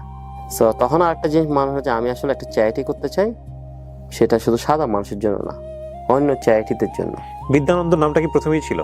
না, বিদ্যানন্দ নামটাই ছিল, আমাদের নাম আরো কি কি যেন ছিল, দীপ্তরি, এইরকম আমরা কিছু নাম প্রপোজ করছিলাম। বিদ্যানন্দ নামটা দিয়েছিল হচ্ছে আমার পরিচিত এক এশিয়াটিক এর এক ডিরেক্টর ছিলেন মিরাজ ভাই, উনার সাথে আমার খাতে ছিলাম। উনি বললাম যে আমি একটা সংগঠন করতে চাই, আপনি নাম, বিদ্যানন্দ অলরেডি এস্টাবলিশ হয়ে গেছে, তার 2-3 মাস পরে ওনার সাথে ডিসকাস, আমরা কিন্তু অলরেডি এমনি দীপ্তরি নাম না কি নাম দিয়ে আমরা চালাচ্ছিলাম এরকম একটা নাম। তো উনি বলে যে কি কাজ করবো, আমি লেখাপড়া করাতে চাই, কারণ তোমার প্ল্যানই ছিল হচ্ছে লেখাপড়া করাবো, বাচ্চাদের লেখাপড়া। হ্যাঁ, তো তফাৎটা কি আমি, আমার স্কুল ভালো লাগে না, লেখাপড়া করতে ভালো লাগে না, আমি একটা স্কুল করতে চাই যেখানে মধ্যে আমরা একটু মজা টজা করে লেখাপড়া করবো, আনন্দ বিদ্যা, আনন্দ দিয়ে বিদ্যা। তো উনি এরকম আনন্দের বিদ্যা আর বিদ্যানন্দ এই দুইটা শব্দ প্রপোজ করছিল। পরে নামটা শুনে আমি বিদ্যানন্দটা সাথে আমি অ্যাকসেপ্ট করি না, আমি বলি যে নামটা আমার কাছে কিছুটা বোধহয় একটু রিলিজিয়াস, আমি আসলে বিবেকানন্দ আর বিদ্যানন্দ কাছাকাছি, তা আমি জানি যে এটা একদিন এটা হবে। তা আমি ওনাকে বলছি, উনি বলছে না এই সিওর, মানে উনি বলছে এটা আমার সংকীর্ণতা যে আমি এটা এইভাবে চিন্তা করতেছি, বলছে এটা নর্মাল, এটা উনি বোধহয় একটা ক্লোজ গ্রুপ ওপিনিয়ন না, এবং তারা বিদ্যানন্দটা সবাই পছন্দ করে। আমি যেটা মনে করি উনি হয়তো অবজেক্টিভে বলার পর নামটা বলছে, আর আমি চিন্তা করছিলাম না নামটা শুধু উচ্চারণ করলে এটা হয়, কিন্তু বলছে না, উনি বলছে দেখেন আপনি যদি এখন তুমি যদি এখন নামটা চেঞ্জ করো তাহলে তুমি আমার পেশাদার স্কিলটা রেসপেক্ট করো নাই, এবং he take it very seriously. হ্যাঁ, তখন আমি আচ্ছা ঠিক আছে পরে চেঞ্জ করে দিব আর কি, যেহেতু করছি আমি কি করছি, লোগো ডিজাইন, নাম ডিজাইন, ইনিশিয়াল ব্র্যান্ড গাইডলাইন সবকিছু উনি বিনামূল্যে করে দেন, এই শেরিকের ভাইজান, এই ভদ্রলোক। এখন আমি একজন মাঝে মাঝে এখন মতো বলি যে আপনার নামটা কেন নিলাম, সেই নামটা আসছে কিন্তু বিদ্যানন্দ এস্টাবলিশ হওয়ার পরে এক ভদ্রলোক, এবং এইটা নিয়ে আমরা মাঝখানে আবার একবার ভোটাভুটি করছিলাম নামটা চেঞ্জের জন্য। আচ্ছা, সেই গল্প বাংলাদেশের অনেক মানুষ জানে, এবং এই বিদ্যানন্দ নামটা নিয়েও আপনার অনেক ধরনের হাসল পোহাইতে হয়েছে, এবং লাস্টলি অনেক গল্প আছে, সেগুলোতে আমরা পরে যেতে চাই, আমরা বরং স্টোরি লাইনে থাকি একটু। তো আপনি যেখানে ছিলেন যে বিদ্যানন্দ তখন মোটামুটি এস্টাবলিশড, প্লাস হচ্ছে আপনিও ভালো ইনকাম করছেন, কিন্তু একটা সেলফ রিয়েলাইজেশনের জায়গা থেকে মনে হচ্ছে যে আপনি একটা ট্র্যাপের মধ্যে আছেন, যে আত্মসম্মান বা সম্মানের প্রতি মোহ, এই জায়গাগুলো থেকে মানে আমাদের যে টিউন করা ব্রেন সেখান থেকে বেরোতে পারছেন না। তখন হচ্ছে পারবো, খুব সহজ, এটা কোনো ব্যাপার না, কালকে চাকরি চাই দিব, সমস্যা কি। ছাড়তে গেলাম তখন দেখে যে এটা তো সহজ না, মা তো কোনো তো বিশ্বাস করতে পারে না তুই এত ভালো চাকরি ছাড়বি। আমি বিদ্যানন্দ যখন নক দিই, আমি বিদ্যানন্দ যেটা করতে চাই, বিদ্যানন্দ যে না দাদা আমার না, আপনি আরো বেশি এই চাকরি থাকলে আরো বেশি টাকা দিতে পারবেন। আমার কিন্তু পুরো টিমটা আমি এস্টাবলিশ হয়েছি রিমোটলি, আমি তখন পেরুতে থাকতাম, তখন এখানে একটা টিম বিল্ড করি আমার পরিচিত বৃত্তের মধ্যে 1-2 করে করে, পরে ওরা আরো লোক আনে। রেজিস্ট্রেশন পেলো কত সালে এটা? এটা বলছে 2015-তে। 2015-তে। আর আপনি যে গল্পটা বলছেন ওটা কত সালের? এটা হচ্ছে 2014-15 ওই সময়টার গল্প। আচ্ছা, বাচ্চাদের শুধু পড়ানোর কাজ করেন ওই সময়টাতে? ওই সময় খাবার সব না, বাচ্চাদের পড়ানোর কাজ, শুধু পড়ানোর কাজ। আচ্ছা, এবং কাইক্সের ব্যাপারটা আসলে হচ্ছে আমি অনেক চিন্তা করছিলাম কোন চাকরি করলে আমার আয়ের কোনো অংশই কি না, মানে একদম ফুললি কোশ্চেনলেস হবে। তো আমি অনেক খুঁজছি, আমি পাই নাই তেমন একটা, যদিও আমার এখনো বোধহয় এক কনসালটেন্সি কোম্পানি আছে, বাট আমি যদি এটা প্র্যাকটিস খুব কম করি, বাট আমার কাছে মনে হচ্ছে, আমার কাছে পুরো জিনিসটা মনে হচ্ছে যেটাতে যত ট্রিক্স সেটাতে তত ইনকাম। ট্রিক্স মানে হচ্ছে কোনো না কোনোভাবে কাউকে না বুঝাইয়া বুঝানো, ঠিক আছে। তো আমি যে হোটেলটা বিক্রি করি ওই হোটেলের সিকিউরিটি গার্ড হয়েছে, অর্থাৎ গতকাল পর্যন্ত আমি এটা কি ছিলাম, মালিক ছিলাম। আমি যার কাছে বেচছিলাম তাকে বলছিলাম যে আমার পরবর্তী ডেস্টিনেশন না পাওয়া পর্যন্ত আমি কি করতে চাই, এখানে রাতের বেলা, দিনের বেলা রাতের বেলা আমি কি করতে চাই। আমি রাতের বেলা সিকিউরিটি গার্ড নিয়েছিলাম, কারণ রাতের বেলা আমি কাজ করতে পারতাম। দাঁড়ান, আপনি ওই হোটেলটা আপনি নিজে কিনেছিলেন? এটা কিনে না, ওখানে তো আসলে রেন্টেড জায়গা, আপনি হোটেলে কনভার্ট করছেন, আমি জাস্ট হচ্ছে ব্র্যান্ড বিল করছিলেন। আচ্ছা, সো ব্র্যান্ড বিল করে আপনি এটা আবার সেলও করে দেন? হ্যাঁ, সেল করে দিয়ে ওটারই আপনি সিকিউরিটি গার্ড হন। তো এই অর্থটা আপনি কি করেন, মানে এটা কি বিদ্যানন্দে নিয়ে আসেন নাকি? এই অর্থটার মূলত হচ্ছে আমি এই পাহাড়ে জমি কিনি। আচ্ছা, কারণ আমি ওখানে একটা কি করতে চাই, আমার নিজস্ব রাজ্য তৈরি করতে চাই। আচ্ছা। সো ওইটাও বেশি অর্থ ছিল না, কারণ যেহেতু প্রপার্টি আমার না, আমি শুধু ব্র্যান্ডেড টাকা আর হচ্ছে আমার ফার্নিচার তো যা ওকে ফাইন। সো আপনি পেরুতেই প্রপার্টি কেনেন, ওরা কি সাপোর্ট করে লাইক অন্য দেশের সিটিজেনরা করতে পারবে? 100%। ওখানে সিটিজেনশিপ পাওয়া কেমন ইজি? এখানে সিটিজেন পাওয়া যায়। আচ্ছা আচ্ছা, জঙ্গলে তো মানুষজন নাই, যে কারণে ঠিক আছে থাকো এখানে, কোনো সমস্যা নাই। তারপর আমি এটাতে বেশি দিন ছিলাম না, ওর 3 মাস আমার চাকরি নট করে দেয়। আমার প্রভিশন পিরিয়ড ছিল 3 মাস, তো 3 মাস ওর রেসপেক্ট করে তারপর বলে যে কি then it please be more smarter or something, this job is not for you. তো 3 মাসই ছিলাম। 3 মাস পরে আমি আরো কঠিন লাইফ চুজ করি। ওইটা is all about by choice. এটা না যে আমার ফাইন্যান্সিয়াল অবস্থা খারাপ ছিল, দ্যাট ইজ নাথিং। আমি চাচ্ছিলাম যে আমি পারি কিনা, আমার স্ট্যাটাস আমি স্যাক্রিফাইস করতে পারি কিনা। আমি আর আমার স্ত্রী আর কি একটা জায়গা ভাড়া নিই, খুবই এক রুমের একটা জায়গা, যেটা বাথরুমও অ্যাটাচ না, আপনার বাথরুম করতে দূরে গিয়ে। সো এরকম একটা ছোট বাসায় আমরা কনভার্ট হই। ওই একটা রুমে খুবই অল্প টাকায় আমরা আলটিমেটলি ওখানে 2 বছর ছিলাম। কেন চুজ করলেন এটা? আমি পারি কিনা। আচ্ছা, কিন্তু এগুলো করতেছিলেন কেন? মানে লাইক থাকে না, একটা মিশন তো আছে। এটা যে বলা হয় কেন করি, সেটা আমার শিক্ষার অংশ হিসেবে করছি, এবং আমি এখনো এরকম অনেক কিছুই করি, শিক্ষার অংশ এখনো করি। আপনি আজকে কিন্তু আপনার ওয়াইফ এত বড় স্যাক্রিফাইস কেন করবে? সে বলে আমি এত কিছু বুঝি না, শুধু বুঝে তুমি এত বুঝে শুনে করতেছ। বাট আমার ইচ্ছে করার একটা কারণ ছিল হচ্ছে আমরা বোধহয় যথেষ্ট পরিমাণ ফানি টাইপের কাপল, যা করি এর মধ্যে দিয়ে হাসি ঠাট্টা করতে পারি, ঠিক আছে। সো আমরা একটা ব্যাপার হচ্ছে আপনার পকেটে যখন টাকা থাকে না, তখন না খাই থাকলেও কিন্তু তত কষ্ট লাগে না, কারণ টাকা তো পকেটে আছে। তো বিয়ে করার পরে তো বাচ্চা কাচ্চার প্ল্যান থাকে না, আমরা বিয়ের আগেই সিদ্ধান্ত নিই যে আমরা সন্তান নিব না। কারণ হচ্ছে আমি চাই যেটা পুরো লাইফটাই আমি এই পাগলামি লাইফে লিড করব। আর কথা হচ্ছে it will be really stressful যদি আমরা বাচ্চা নেই, তখন হয়তো আমার টোটাল ইয়েটাই চেঞ্জ হয়ে যেতে পারে। সেজন্য আমরা প্রথম থেকেই সিদ্ধান্ত, এবং আমরা এটা কোনোদিনই একবারের জন্য রিভিউ করি নাই। এটাও বিয়ের আগে কি আপনাদের? হ্যাঁ, এটা আমার বিয়ের আগে সিদ্ধান্ত, এবং আমরা এটা এখনো পর্যন্ত একদম স্ট্রিক্ট আছে, এবং আমরা এটা নিয়ে আলোচনা করি। মানুষ তো তার চিহ্ন সামহাও একটা পজিটিভ চিহ্ন রেখে যেতে চায় পৃথিবীতে। হ্যাঁ, এটা আমি এখনো পর্যন্ত মাঝে মাঝে মিস করি। আমার একটা ঘটনা বলি, এটা হচ্ছে আগে সংসারের ক্ষেত্রে। মানুষ যখন বাংলাদেশে প্রেম করে না, কমন টপিকস তো থাকে না, সেজন্য তারা করে কি, কোন একটা গল্প অনেক গল্পের উপর দিয়ে বাস করে, সারাদিন এটা নিয়ে কথা বলে, নাইলে ঝগড়া করে, দুইটার একটা। সো আমি যে কাজটা করতাম, আমি আর আমার আগের স্ত্রী, আমরা একটা বলতাম আমাদের 2টা সন্তান থাকবে, ছেলে হলে নাম রাখবে সীমান্ত, মেয়ে হলে নাম রাখবে চিত্রলেখা। তা আমরা কল্প করতে, এই দেখো এইখানে চিত্রলেখা আছে আকাশের উপরে, এখানে হচ্ছে সীমান্ত, এই দেখো সীমান্ত বেশি দুষ্টুমি করতেছে, সীমান্ত গালে গালে একদম তোমার মতো হয়েছে। ইট ওয়াজ লাইক লাইভলি, মানে আমাদের কাছে এটা মনে হচ্ছে আসলেই আমাদের কমন টপিকসে ছিল যে সীমান্ত এখন কি করতেছে, চিত্রলেখা কি করতেছে, সীমান্তর কে মানুষ করবে, চিত্রলেখা কে মানুষ করবে, সীমান্ত কোন স্কুলে পড়বে, কর্তব্যমত স্কুল পড়বে, সে কখন থেকে তার স্বাধীনতা পাবে, everything. It was kind of 5 to 6 years আমাদের এই ড্রিম। যেদিন আমার স্ত্রী যে বিছনায় বলে যে আই ওয়ান্ট ডিভোর্স, আমার হঠাৎ করে কি মনে হচ্ছে জানেন, হঠাৎ করে চিত্রলেখা সীমান্ত হারাই গেছে, হঠাৎ করে ওরা বোধহয় কান্না করতেছে, ওরা আসবে না পৃথিবীতে। মানে এটা আমার কাছে এতটা শকিং ছিল কি চিত্রলেখা সীমান্তকে আসলে আসবে না। এই জিনিসটা যখন হয়, এটা না যে আমি সন্তান বাচ্চল ছিলাম না, আমার কাছে পুরোটাই ছিল কি বাস্তব। এখন আমি চিত্রলেখা সীমান্তকে মিস করি, ঠিক আছে। আমি এটা আমার পরের স্ত্রী বলি, আমার স্ত্রী বলে তোমার সন্তান কতটা লাখে হবে, কিন্তু আমরা যখন বিয়ের সিদ্ধান্ত ঠিক করি, তখন ঠিক করি যে আমরা সন্তান নিব না, কারণ আমরা চাই যেটা আমাদের যেটা আমি শিখছি লাইফে, ওটা যাতে আমি কি করি, অ্যাপ্লাই করি। না কিন্তু আপনি তো চাইলে আপনার এই সন্তান যাদেরকে স্বপ্ন দেখেছিলেন, সেই স্বপ্ন তো এই স্ত্রীর মাধ্যমে বাস্তবায়ন হতে পারতো।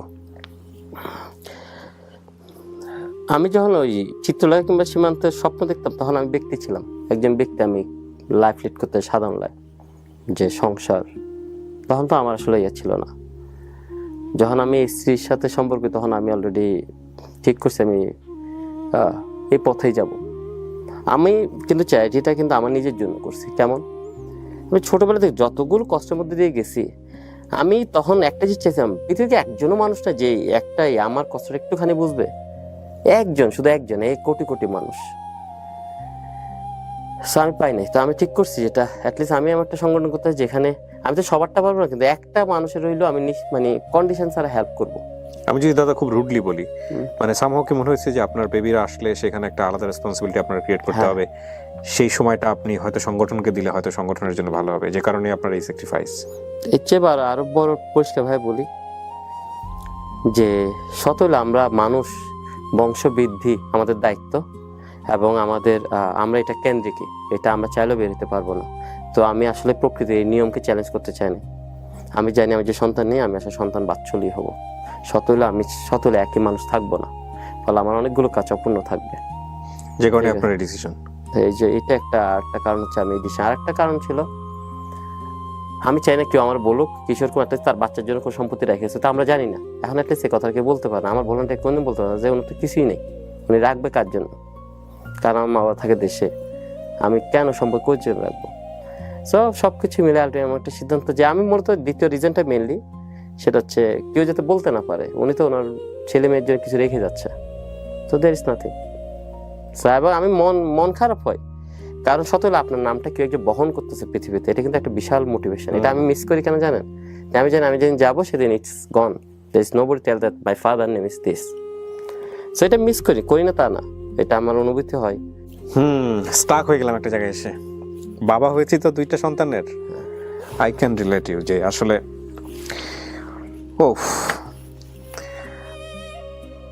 আচ্ছা, আমার এই অনুভূতিটা আমি লাস্টে বলতে চাই, কারণ এটা বললে গল্প থেকে আমি বের হয়ে যাব। আমি যে জায়গাটায় ছিলাম, যে এর চেয়েও হার্ড লাইফ আপনারা বেছে নিলেন।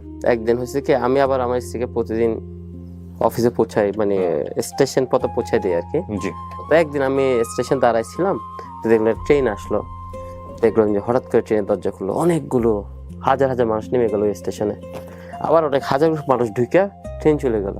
একটু আগে স্টেশন ছিল খালি, এখনো খালি, মাঝখানে একটা ইঁদুরের মতো মানুষ ঢুকলো, বের হইলো। আমি এটা কেমন লাগে, এখন দেখলাম সবাই খুব তাড়াহুড়ো, কারণ তার অফিস টাইম ইম্পর্টেন্ট, ট্রেনের টাইম ইম্পর্টেন্ট। তাই আমি কি সময়ের কাছে কেন আমরা এরকম হচ্ছে? তাই আমি বললাম যে না এনাফ ইজ এনাফ। এবার আমি জমি অলরেডি আগে কিনছি, আমি শিফট হইনি। তাই বললাম না, আমাকে শিফট হইতে হবে, মানে ওই পাহাড়ের উপরে। কারণ হচ্ছে আমি চাই না যে সময় আমাকে চেস করুক। চলে গেলাম, আমি একা গেছিলাম প্রথমে, কারণ হচ্ছে আমাকে এই হোটেলটা বিল করতে, এই হোটেলটা আমার নিজের বিল করতে হবে। হোটেলটা বিল করলাম, আমি ওখানে কায়িক শ্রম দিছি, একটা লেবারের কাছে আমি করার চেষ্টা করছি যাতে একজনের একটা খরচ কমে। ওই সময় আমি বিদ্যানন্দ করতাম আর এটার কনস্ট্রাকশন বিল করতাম। ওই সময় আরেকটা চ্যারিটির কাজ আমি শুরু করছিলাম, অ্যানিমেল শেল্টার, ওই সময় পারলে এটাও করছি। হোটেল ব্যবসাটা আসলে শুরু করার পিছনে আরেকটা কারণ ছিল, মানে আমি কেন আবার ব্যবসায় যাচ্ছি। একটা পর্যায়ে গিয়ে দেখলাম সেটা হচ্ছে যারা চ্যারিটি করে তাদের নিজের অবস্থায় ভালো থাকে না একটা সময়। মানে ও করে কেউ তো নিজের জন্য চাইতে পারে না। তো আমি একটা জিনিস করতে চাইছিলাম হচ্ছে যারা চ্যারিটি করে, যে যখন একদম নিঃস্ব হয়ে যাবে, তার যাওয়ার জায়গা থাকবে না, আমি চাই তার একটা যাওয়ার জায়গা হোক। আমার হোটেল রুমগুলো ওইভাবে সেট আপ করা। পেরুতে যদি কোনোদিন আমি দেখি কেউ একজন যে আসলে সারা জীবনে মানুষের জন্য কাজ করছে, but now very bad shape, এবং তখন আমার প্ল্যান হচ্ছে আমি তাদেরকে কোথায় নিয়ে যাব, আমার ওখানে নিয়ে যাবো। আমি একটা জায়গা বিল করতে চাই যেটা হচ্ছে এই ধরনের মানুষের, এটা আমার সংগঠিত কথা না। আচ্ছা, যে কোনো সংগঠন থেকে। হ্যাঁ, এটা আমার ছিল প্ল্যান, কারণ হচ্ছে আমি এটা পাইছি কেন, আমি প্রচুর উপদেশ শুনছি, এই যে আজকে এগুলো করতেছো 2 দিন পর তো ঠিকই না খাই মরবি, তখন তোর খাবার দিবে কে? কিন্তু এরকম একটা মানে নির্জন জায়গাতে হোটেলের বিজনেস কেমন ভাবে চলে, এটা কারা? আমি যেন এটা আমার মাই বলতো, সেটা হচ্ছে আমার টাকার ভাগ্য ভালো, সেটা আমি কোনোদিন চিন্তা করি না। আমি যে হোটেলটা করছি এটা একদম নির্জন জায়গা, এটা হচ্ছে প্রায় 10,000 ফিট উপরে, কিন্তু অ্যাক্সিডেন্টলি ওখানে 1 বছর পর একটা মাইনিং কোম্পানি মাইন আবিষ্কার হয়, এর এই হোটেলের অর্ধেক হোটেল সারা বছর জন্য বুক করে ফেলে। But it's all lakh. Land থেকে 10,000 ফিট থেকে সমুদ্রপৃষ্ঠ থেকে, হ্যাঁ, ঢুকতে হয় এরকম একটা অবস্থা। কে গার্ডেন থেকে প্রায় 2.5 থেকে 3 গুণ উপরে, এটা ওখানে। এই আর আশেপাশে কোনো হোটেল নাই? আশেপাশে আছে, কিন্তু খুব ছোটখাটো ঘরের মধ্যে। ওখানে আপনার ওখানে কতজনের অ্যাকোমোডেশন? বেশি না, এটা ছোটখাটো, এটা 10টা প্রাইভেট রুম আছে, আর এর পাশাপাশি 12টা মানুষের কমন স্পেস, আর অন টপ অফ দ্যাট আমি নিজেই ওখানে থাকি, অর্থাৎ এটা আমার ঘর প্লাস হোটেল। ওকে, একই সাথে এটা আমার চ্যারিটি প্লেস। আচ্ছা, বিউটিফুল। আর হচ্ছে ওখানে এত উঁচু যে এখানে ম্যাক্সিমাম জিনিস সাবসিডাইজ আসে, আপনার গভর্নমেন্ট থেকে পানি, বিদ্যুৎ সবই সাবসিডাইজ। আর একটা ব্যাপার হচ্ছে ওখানে খাবার দাবার দাম একদম পানির মতো, খুবই অল্প। বাংলাদেশের চেয়েও সস্তা? হ্যাঁ, বাংলাদেশের চেয়ে। সবাই চলে যায় আমরা পেরুতে, সমস্যা করতে বেশি দাম বেড়ে গেলে। না, আসলে সস্তা, বাংলাদেশের সস্তা। যেমন ধরেন ওই জায়গায় দেখা যায় কি 1 কেজি আলু বাংলাদেশের টাকা হয়তো 8-9 টাকা বাংলাদেশি টাকায়। ও So, কারণ হচ্ছে ওরা আসলে প্রডিউস করে, ওরা আসলে শহরে পাঠাতে পারে না, তাই এখানে বিক্রি করে। ও আচ্ছা আচ্ছা আচ্ছা, So, that's এবং the- লোকজনও তো নাই তেমন একটা। লোকজন আসে, ওরা সবাই ওই শহরের দিকে যেতে চায়। সো ওইখানে একটা কুকুর আসতো প্রতিদিন সকালবেলা, হুম। বিচ্ছিরি রকম কুকুর, ততটা সুন্দর। আর আমার কুকুর ভালো লাগে না, কেমনে মানুষ এটা কোলে নেয় এটাই আমি বুঝি না। কিন্তু আইসের চক্কর দিচ্ছে আর ঘামাও করতো সবসময়। এর অতিষ্ঠায় মোটামুটি সবাই অতিষ্ঠা থাকতো, কিন্তু আমি মোটামুটি আবার ওই সময় আবার আমি একলা থাকি কনস্ট্রাকশনের জন্য। তো তারপর আমি একটা অভ্যস্ত হয়ে গেছি, সকালবেলা কেউ একজন আমরা পাহারা দিয়ে যায় আর কি। So, একদিন দেখে কুকুরেরা আসে না, তখন শুনলাম যে কুকুরটা ওরা মেরে ফেলছে। কেন? কুকুরটা তার নাতনি যে বোধহয় কামড় দিছে, সে ছেলে বলছে কুকুর থাকলে তারা আর আসবে না। তখন আমি কোনো মতে মানতে পারলাম যে কুকুর তো কামড়ানোর স্বভাবজাত, আমরা মানুষ তাকে আমাদের কাছে আনছে আমাদের ইউটিলিটির জন্য, সিকিউরিটির জন্য, কিন্তু তার প্রপার্টি সে ভুলবে কেমনে? তো পর আমি জিজ্ঞেস কোথায় কবর দিছে, ওরা বাড়ির পিছনে একটা জায়গা থাকে, জায়গাটা ওখানে কবর দেয়। তাই আমি বললাম যে আমি জায়গাটা কিনতে চাই, যেসব কুকুরকে মেরে ফেলা অবস্থা হবে তারা যাতে এখানে রেখে যায়।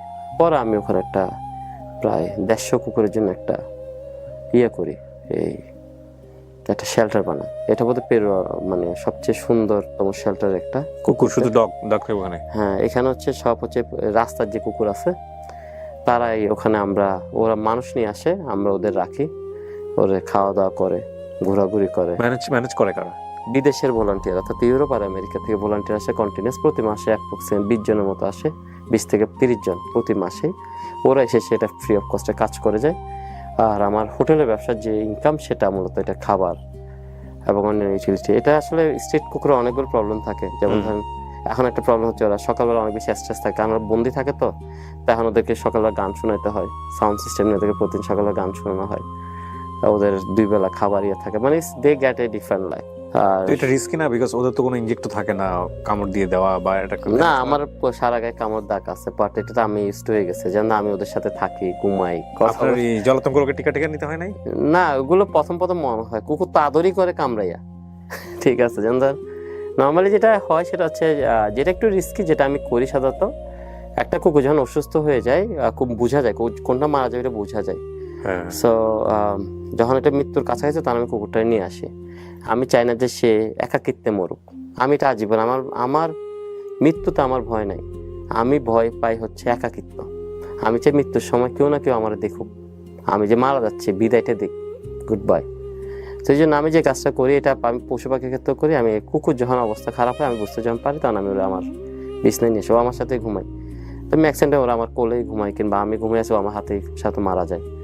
সো পরে আমি নিজে কবর দিই। ওই টাইমটা আমার জন্য খুবই একটু যন্ত্রণা। কতগুলো কুকুর আপনার হাতে মারা গেছে? 50টার মতো। সো ইয়েস, এটা পেইনফুল, বাট আমার আফসোস কি হচ্ছে জানেন, আমি আমার জীবনে কোনোদিন এই সিটে বসে আফসোস করিনি, আমার আজকে আফসোস হচ্ছে কি, সেটা হচ্ছে আপনার ভেতরের যে গল্পটা, সেটা আমি আজও 10% তুলে আনতে পারলাম না। You have a beautiful story still. আমি প্রথম যেদিন ওনাকে টেলিভিশন ইন্টারভিউ করেছি, সেদিন আমি ফিল করেছি এটা, আমি আজকে হয়তো এই ফিলটা নিয়ে শেষ করব। বাট আমার একটা রিকোয়েস্ট থাকবে, হাম্বল রিকোয়েস্ট আপনার প্রতি, সেটা হচ্ছে যে আপনি লিখেন। হ্যাঁ, কারণ আমি 16-17 বছর মানুষের গল্প শুনেছি, কিন্তু আমি আপনাকে বলতেছি, আমি বাংলাদেশের সব প্রেজেন্টারের প্রতি রেসপেক্ট রেখে বলতেছি, আমি জানি না কোথায় গেলে আপনি পুরোটুকু নিজেকে উজাড় করে বলতে পারবেন।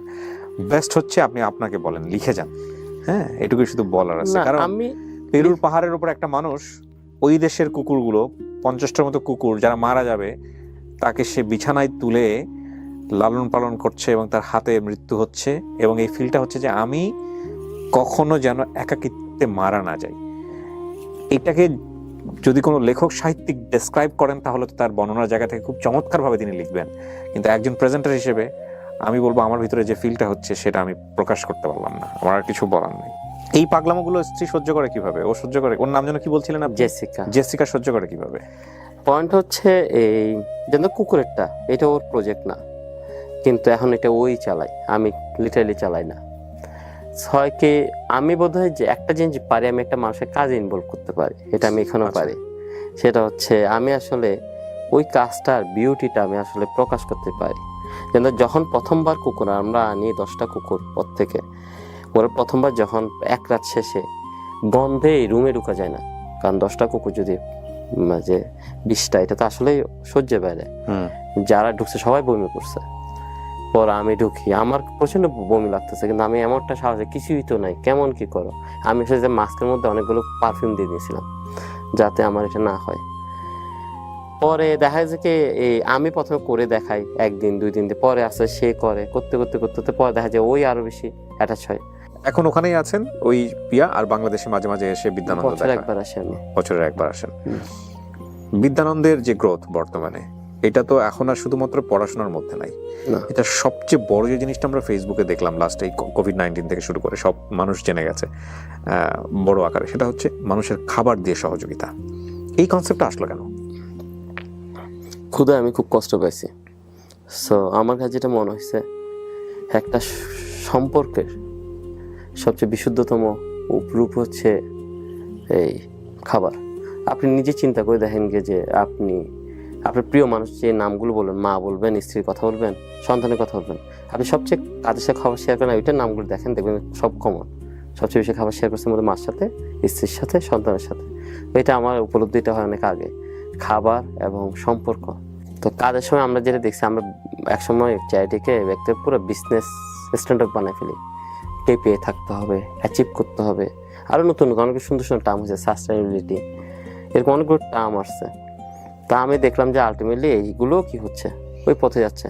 তো আমার কাছে মনে হচ্ছে খাবার চ্যারিটিতে is very purest form of charity. আর আরেকটা ব্যাপার ছিল, আমি ছোটবেলাতে যখন খাবার কালেক্ট করছি, আমি যেটা দেখছি ওইটার সাথে কেমন যেন অসম্মান জড়িত। ফার্স্ট থিং হচ্ছে গ্রহীতার প্রতি তুই সম্পর্কটা খুব সিম্পল, তুই, তারপর একটা লাইন ধরে খাবার নেই। সো এই জিনিসটা দেখলাম, তখন আমার কাছে মনে হচ্ছে আমি খাবারটা দিয়েছি, আচ্ছা খাবার চ্যারিটি কিন্তু আসলে অনেক পুরাতন, শত সহস্র বছর ধরে কিন্তু খাবার চ্যারিটি হয়। তো আমি করতে চাই, বাট একটু ডিফারেন্ট তো কিছু করতে হবে যাতে এই প্রবলেম সলভ করা যায়। তখন আমি যেটা পাইছিলাম, আমি দেখলাম সেটা হচ্ছে খাবার সাথে রেসপেক্টটা যোগ করা যায় কিভাবে। তখন আলটিমেটলি ঠিক করা যায় খাবারটা বিক্রি করলে কেমন হয়, মানে ডিরেক্ট বিক্রি করা। মানে তখন আমাদের মাথায় ছিল যে 5 টাকা 10 টাকা, মানে হাফ প্রাইস আর কি, এরকম ডিফারেন্ট রেট আমরা কিন্তু আলোচনা করতে নিয়ে। আমি আচ্ছা 1 টাকা দিয়ে শুরু করি, পরে না হয় বাড়ানো যাবে দাম। ওখান থেকে আমি খাবার বিক্রি করা শুরু করি 1 টাকা। যদি 1 টাকা খাবার বিক্রি করার কনসেপ্টটা অনেক চ্যালেঞ্জ ছিল ইনিশিয়ালি, কারণ অনেক হচ্ছে আমি তো দান করছি, আমি দান করার জন্য দান করছি, তুমি বিক্রি করার জন্য না। সো এবং আমরা অনেক সময় দেখা যায় অনেক টাকা মিস করছি, বাট স্টিল আমরা ওইটা রিস্ট্রিক্ট ছিলাম যে আমরা খাবার বিক্রি করবো, বাট ওই একটাই কারণ যে রেসপেক্ট। হ্যাঁ, এবং আমরা ওই রুলস গুলো অ্যাপ্লাই করি, তুই বলা যাবে না, তুমি বলা যাবে না, কারণ he is a customer, so treat him as a customer. বা আমাদের যখন ট্রেন করা হয় বলা হয় যে treat customer as a customer. কতজন ভলান্টিয়ার আছে স্টিল? আমাদের মডেলটা একটু ডিফারেন্ট, এটা অন্যরকম না। আমরা আসলে করি কি, আমরা জেলায় আমাদের আমি যখন আজকে কালকে বরগুনা যাব, তো বরগুনা যখন যাব তখন ওখানে স্থানীয় ভলান্টিয়ার আছে, ওরা আমাদের নিবন্ধিত ভলান্টিয়ার না, কিন্তু যখন যাব তারা সবাই জয়েন করবে। সো তারপর দিয়ে আমি কিন্তু সুনামগঞ্জ যাবো, তো ওখানেও নিজস্ব ভলান্টিয়ার আছে। তো দেখা যায় এরকম করলে আমরা কিন্তু কাউন্ট করি না, কারণ আমি সংখ্যাভিত্তিক পরিশ্রম করতে চাই না। তো তবে 300 থেকে 500-র মতো হবে। তবে আমরা ওই 10,000 20,000 ভলান্টিয়ার করতে চাই না, আমরা রেজিস্ট্রেশন ভিত্তিক ভলান্টিয়ারিজম। কিন্তু আপনি যে এটা মহাযজ্ঞ যে করতেছেন, মানে সকালবেলার হাড়ির চলতেছে, রাত 12টা পর্যন্ত চুলায় আগুন জ্বলতেছে, রান্না বাড়া হচ্ছে মনকে মন, এইগুলো সিস্টেমের মধ্যে না থাকলে তো এটা কিভাবে সম্ভব? এটা পুরোটাই সিস্টেমে, ইটস অল অ্যাবাউট বিশাল মেশিনের মতো পুরোটাই। বললাম ওই আমরা সবাই আবার মেশিনে চলে যাই। সো এটাতে যেমন হয়েছে, এই আমাদের প্রকিউরমেন্টটা হয় অনেক বিশাল স্কেলে। মানে আমি যদি গিয়ে ওখানে আজকে ভলান্টিয়ারি করতে চাই, আমি কি সেটা পারবো না? আমাকে সিস্টেমে যাইতে হবে। সিস্টেমে যাইতে হবে, কারণ হচ্ছে আমরা ফুড নিয়ে কাজ করি, তো ফুড পয়জনের রিস্ক থাকে। আপনার যে কোনো বিপজ্জনক যে কোনো ধ্বংসাত্মক কাজ হইতে পারে বলে আমরা যে কাউকে কি করতে দিই না।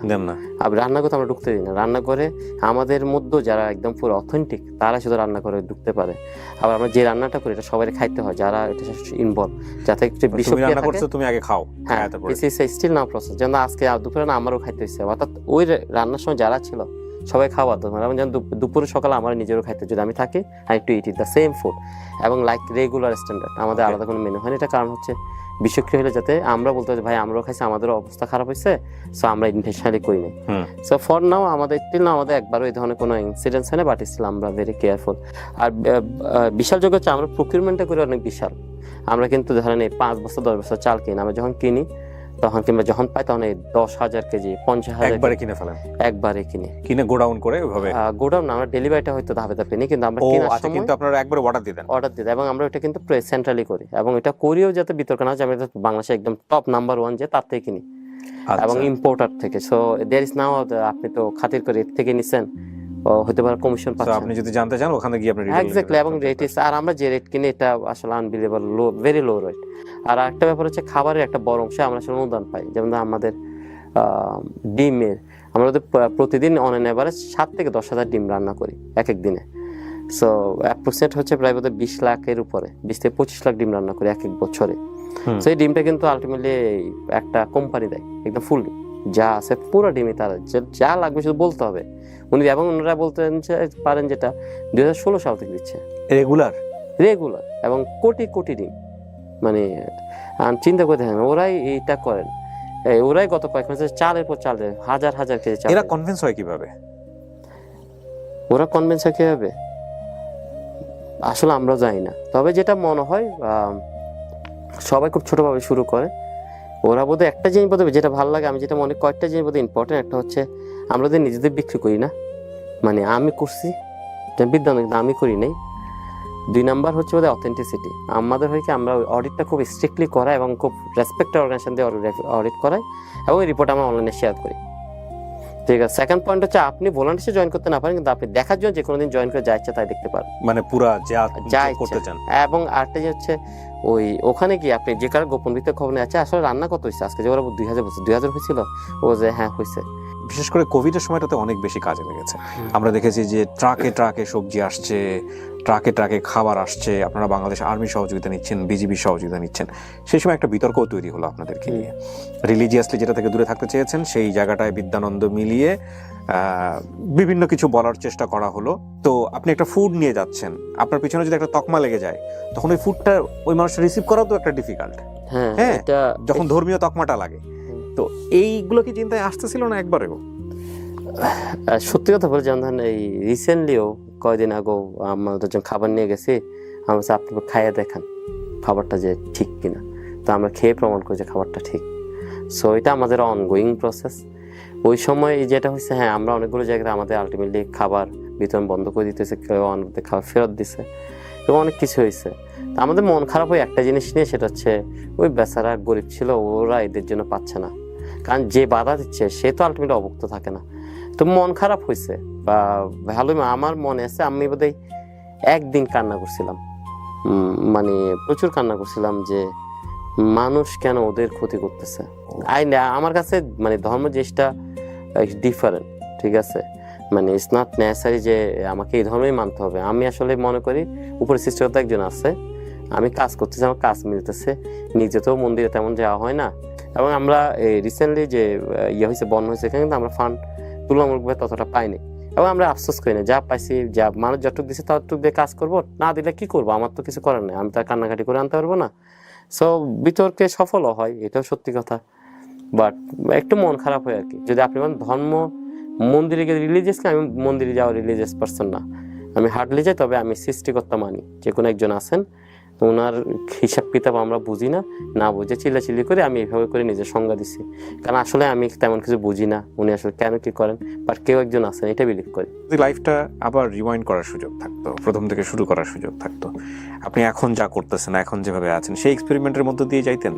হ্যাঁ, আমি ছোটবেলাতে যা মধ্য দিয়ে গেছি, প্রচণ্ড কষ্টের মধ্যে দিয়ে, আমি আবারও একই কষ্টের মধ্যে যেতে চাই, কারণ এটা আমাকে চিন্তা করতে সাহায্য করে, শিখতে সাহায্য করে। আর আমি যেভাবে গেছি, হয়তো আটটু সুখ হইলে বোধ আমি এগুলো একটা কিছুই করতাম না, সে না আমি গ্রেটফুল টু দ্য গড যে তিনি আমাকে এটার মধ্যে দিয়ে গেছেন, আর আমি একই কাজ করতে। আর একটা যে হচ্ছে, আমি যতটুকু জানি আমি আমার লাইফকে যে কোনো মুহূর্তে কী করতে পারি, কনভার্ট করতে পারি, তাহলে আমি নিশ্চয়ই এই লাইফ থেকে আমি যদি আফসোস থাকে, আমি আবারও কর্পোরেট লাইফ ব্যাক করার মতো আমার সে ক্যাপাসিটি আছে। The thing is that he has full control of his life. ওনার জীবনটাকে উনি কন্ট্রোলে রেখেছেন। এবং আর একটা আমাদের ম্যাক্সিমাম ক্ষেত্রে যেটা হয়েছে যে আমাদের পুরো জীবনটাকে আমাদের সোসাইটি কন্ট্রোল করে, আমাদের সিস্টেম কন্ট্রোল করে, এবং আমরা কখনো প্রশ্নও করতে শিখি না যে আসলে যা বলা হচ্ছে, আসলে যা করা হচ্ছে, সেটা কি ঠিক না বেঠিক। বিউটিফুল। অনেক ধন্যবাদ। আমার খুব আগ্রহ ছিল যে আমি আপনার সঙ্গে বসে 2 ঘন্টা গল্প করতে চাই। এপিসোড হবে কি হবে না ওটা আমার একদমই মাথায় ছিল না। আমি শুরুতে ওইভাবেই বলতেছিলাম আপনাকে রিচ করার জন্য আমি বহুবার চেষ্টা করছি, বাট সামহাও বাংলাদেশে আসার সমস্ত কিছু মিলায় টাইমিং হচ্ছিল না। বাট আপনার ওই পেরুর হোটেলের প্রতি আমার খুব আকর্ষণ থাকলো। হ্যাঁ, জীবনে যদি কোনোদিন শখ হয় আর উপরওয়ালা যদি কবুল করেন তাহলে হয়তো একদিন গিয়ে দেখে আসা যাবে। আসলে দাদা আমারও একটা আফসোস পুরো গল্পটা শুনে, সেটা হচ্ছে যে আপনি নিজেকে উতরে গেছেন, কি অ্যাচিভ করেননি, নিজেকে উতরে যাওয়ার শক্তি সবার মধ্যে থাকে না। সেই মানুষটা আমিও নিজেও হতে পারিনি। হ্যাঁ, তো সেই আফসোসের জায়গাটা থাকলো। আর বিশেষ করে আজকের এই ব্র্যান্ডিং বাংলাদেশে আমরা এমন একটা মানুষকে তুলে ধরলাম, আমরা যদি ব্র্যান্ডিং বাংলাদেশের সিস্টেমের সংজ্ঞার মধ্যে নিয়ে আসি, যে যেই মানুষটা আসলে নিজেকে উতরে গিয়ে আরো হাজার মানুষের জন্য স্বপ্ন হয়েছেন, হাজার মানুষের দুঃখ কষ্টকে বোঝার চেষ্টা করেছেন। এই বিদ্যানন্দ বাংলাদেশের one of the best charity organization right now, এবং বিদ্যানন্দের নাম সবাই এক নামে চেনেন। এবং বিদ্যানন্দের one of the great founder, কি ফাউন্ডার বলা চলে হচ্ছে আমাদের এই কিশোরদাকে অনেকেই হয়তো আজকের অনুষ্ঠানের মধ্য দিয়ে চিনবেন। এবং কিশোরদা একেবারেই প্রচার বিমুখ মানুষ, এ ব্যাপারে কোনো সন্দেহ নাই। কিশোরদাকে আমার এখানে আনতে মোটামুটি ভালোই বেগ পেতে হয়েছে। তো ভালো লাগলো এবং অনেক শুভকামনা থাকবে। আর আমার জায়গাটা থেকে আমি অনেক বেশি দোয়া করি আপনার এই প্রতিষ্ঠানে এবং আপনার জীবনের জন্য, যে আপনি অনেক অনেক ভালো থাকেন আর ওই ফ্রাস্ট্রেশন থেকে বের হয়ে আসতে হবে ডেফিনেটলি। ঠিক আছে, ধন্যবাদ সবাইকে। আমার জন্য আশীর্বাদ করুন যাতে আমি আর একটু ভালো মানুষ হতে পারি, যাতে নিজেকে আরো জয় করতে পারি। নিশ্চয়ই। শেষ করছি আজকের মতো প্রিয় দর্শক এবং শ্রোতা, এই মানুষগুলোই অসাধারণ মানুষ। সবসময় আমি যে কথাটা বলি যে পাশের বাড়ির এই মানুষটাকে দেখে চেষ্টা করে দেখেন যে আপনি চাইলে তার মতো হতে পারবেন, কিন্তু আজকের এপিসোডে আমি কথাটা বলতে পারবো না। খুব কঠিন কিশোরদা হওয়া। অনেক ভালো থাকুন। আজকের মতো এখানেই শেষ করছি। আসসালামু আলাইকুম।